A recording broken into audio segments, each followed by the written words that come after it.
Hello cutie pies, welcome to one more mini vlog. ఈరోజు తలకాయ కూర తినాలనిపించింది. అది ఎలా కుక్ చేసుకోవాలో నాతో పాటు మీరు కూడా చూసేయండి గాయస్.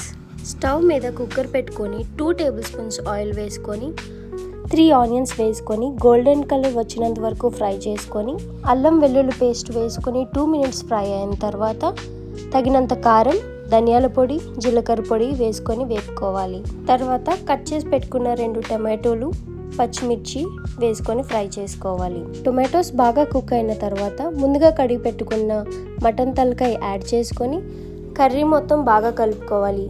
తగినంత సాల్ట్ వేసుకొని చింతపండు రసం, వాటర్ యాడ్ చేసుకొని కుక్కర్ మూత పెట్టుకోవాలి. లేత తలకాయ అయితే 6 విజిల్స్ సరిపోతుంది. మాది చిన్న కుక్కర్ అవ్వడం వల్ల 10 to 12 విజిల్స్ వచ్చినంత వరకు కుక్ చేసుకున్నాను. లాస్ట్లో కొత్తిమీర వేసుకొని స్టవ్ ఆఫ్ చేసుకోవాలి. అంతే, ఎంతో టేస్టీ అయిన తలకాయ మాంసం రెడీ.